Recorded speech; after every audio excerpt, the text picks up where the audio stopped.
I'm Jenna Ortega from Stuck in the Middle, and you're watching Vertex. Vertex. Hey everyone, my name is Vertex, and welcome to my corner of the internet, where no one has been for God knows how long. I think it's been 4 years since I last posted. So today's topic is about this company called Disney. You know, the corporation started by a man named Walt Disney in the 1920s. You know, they own like Marvel and Lucasfilms and 20th Century Fox and Pixar, you know, the multi-billion-dollar corporation. Yeah, that Disney. And more accurately, the phenomenon surrounding this thing called the Disney adults. If you guys don't know what a Disney adult is, let me break it down for you dictionary style. By dictionary style, I mean Urban Dictionary, because that is the only justifiable definition I can find without actually using my Gen Z peanut brain to push out a definition that makes sense to any of you who are watching this video. So let's break it down. A Disney adult is a millennial adult with or without kids that can't stop talking about Disney, including the movies and the theme parks. Even if they do have kids, they're still way more obsessed with it than their kids would ever be. They probably engage in casual Disney bounding, which we will get into later, and visit the theme parks at least once a year. They're obsessed with everything Disney and probably have a Mickey Mouse bumper sticker and or tattoo, one of the most terrifyingly intense people you'll ever encounter. Now, I love when Urban Dictionary and any other dictionary sites kind of like Urban Dictionary give their opinion on the shit that they just defined. I feel like it's the funniest shit ever. It's like if you sat down and you like opened the Merriam-Webster, like if you sat down and opened the Merriam-Webster dictionary and like searched up like hat, and it was like, oh, this garment that people wear on their heads that they can loosen to adjust the different head sizes. I think they look fucking ridiculous. Like, I feel like that would be the funniest shit in the world, you know?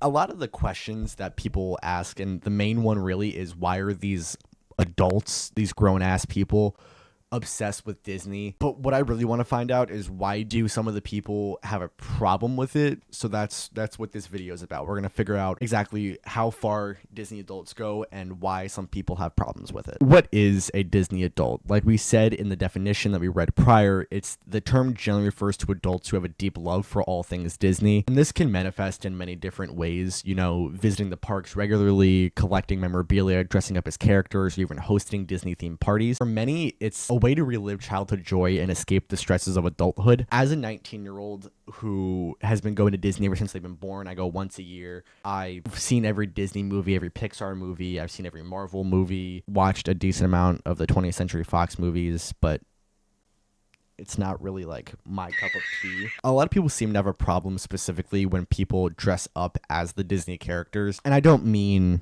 like full costume like the whole bread and butter. I mean this thing called Disney bounding, which we briefly talked about in the definition of what a Disney adult is. Let's define what Disney bounding is real quick. And by define, I mean Urban Dictionary once again, because again, only justifiable definition I could find about Disney bounding. It is the act of incorporating articles of clothing and or colors from a popular Disney character into the outfit you wear to the parks that day. Disney adults do this a lot, or even, you know, casual Disney fans do this a lot. I know I've done it before, but Urban Dictionary gives a great example as to what specifically it is. Example is wearing an orange shirt with a yellow vest or a cardigan and a green hat and representing Goofy. Put all that together, you're goofy as fuck. Coming from a person who's Disney bounded once, and it was very minimal. I literally wore a Star Wars vest around the park, and it was like, ugh, I'm Han Solo. It was something stupid that I did for one day. I feel like that's where a lot of people have the problem with it, because like, why are you walking around the park in a blue skirt and a crown and you're like Cinderella or whatever?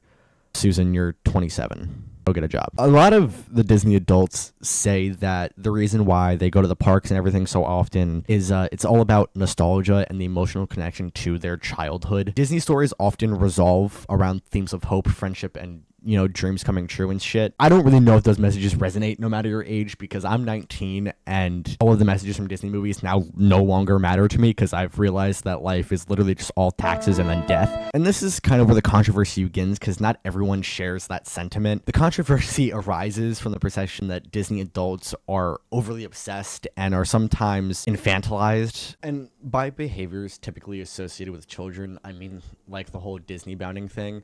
People think that's, you know, the adult way of going into the park when you were a child and, you know, being in that Cinderella or Rapunzel costume and being like, oh, I'm that character.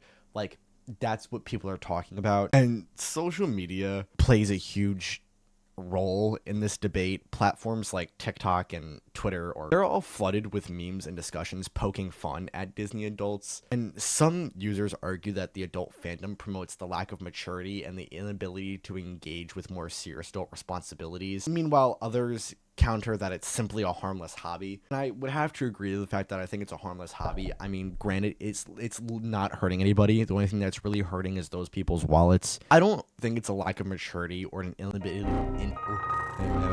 or the inability to engage with more serious adult responsibilities. I don't think that any of these Disney adults don't engage in the normal adult real world responsibilities, because how else would they be doing all this? But I can definitely see where people start to make up that notion. On the flip side, many Disney fans push back against the criticism. They argue that everyone deserves to find joy in what they love, no matter their age. I get it. After all, what's wrong with finding happiness in something that brings you joy and nostalgia? They emphasize that fandoms of all kinds, be it comics, sports, or fantasy, face the similar scrutiny of people always bashing on them. You have, the Disney adults, you have the Potterheads. And even if you want to dig even further into, non-movie or, animation or movie companies like that, you can dive down into music. There's, the metal heads, there's the pop punk people, there's the scene people, there's the pop people, the hip hop and rap people, the country people. There's always different levels of everything, to the point where, like, you have the nonchalant people about, the type of music or movies that they watch, and then you have the extremists who sit there and bash anything else that's not what they like. Another layer of this controversy is the commercialization of Disney.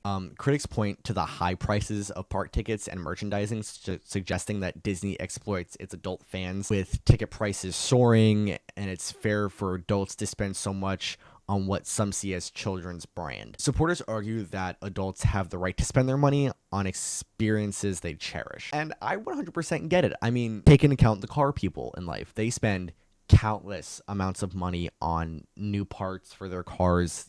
They buy expensive cars because they like them and they look nice. It's the same thing. People are going to Disney because it's something that they enjoy and they think looks nice and they love it. It all wraps around the same thing. It's people don't understand wide variety that Disney can offer certain people.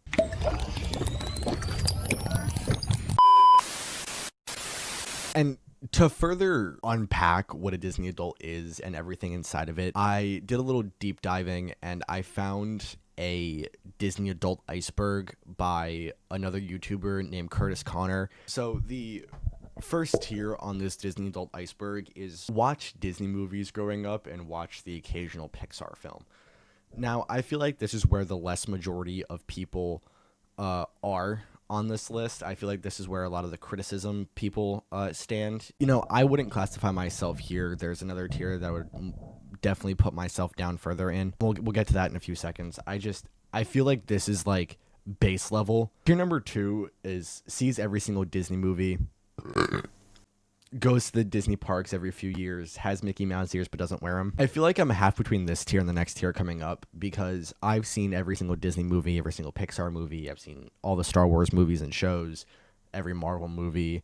I occasionally watch the 20th Century Fox, discography from now and again. I feel like this is where a high majority of the people are in the world, where, they've seen all the movies, they do this, they take their occasional trip to the parks in, California, or the parks in Florida. Or if you live out of the country, you go to Hong Kong, Tokyo, Euro Disneyland. I think it's called Disneyland Paris now, but Euro Disneyland. Like, this is where a lot of the majority stands on this iceberg. The next tier, which is the midway point on this iceberg, says goes to the park as much as possible, has at least one Disney themed tattoo, and might even have a Disney IG account. The only part that I really resemble in this tier is goes to the parks as much as possible. By as much as possible, I mean I go once a year, like I mentioned before.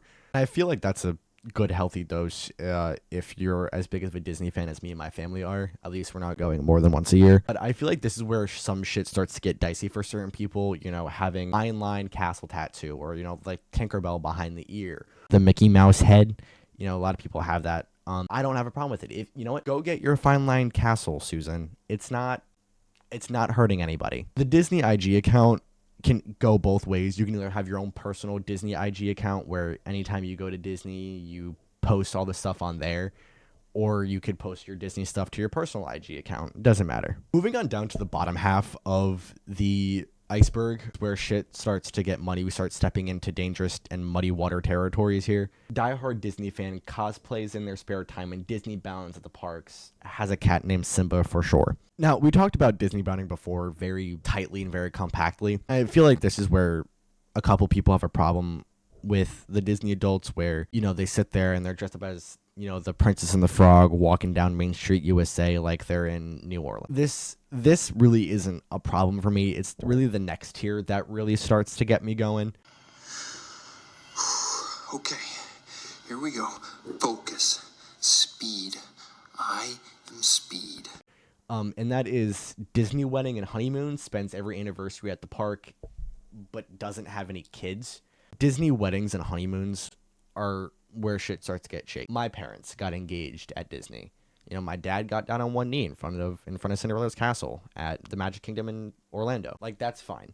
But if you have the money to spend $28,000 to get married in front of the Tower of Terror, you have that much money, go spend it on a nice venue where, you know, some kid didn't just piss his joggers before this. After being alive for 19 years and being on this earth and having the mind of a 35-year-old frat guy, honeymoons are just sex vacations. Like, you're just there to bang. Me personally, nothing would want to make me fuck less than being surrounded by children all day. FBI, open up! No Diddy. Like I said, if you have that much money to be spending on, you know, a Disney wedding and, you know, a honeymoon, you should honestly do it somewhere nice. The last tier is pretty fucking extreme, and that is completely consumed by Disney. They live on Disney property. They go to the parks every single day. They live to serve their merciless god, Mickey Mouse. By lives on Disney property, we don't mean constantly buys, you know, reservations at the Disney World resorts. No. We mean Golden Oak, the Disney Imagineered gated community within the Walt Disney World Resort in Lake Buena Vista, Florida. You heard me correctly. There's a gated community within Disney World that people actually live in. This goes back to my wedding thing, where if you have that much money to be spending on a house, I don't think you should do so on Disney property. Living in Florida is fine, but living on Disney property is kind of crazy.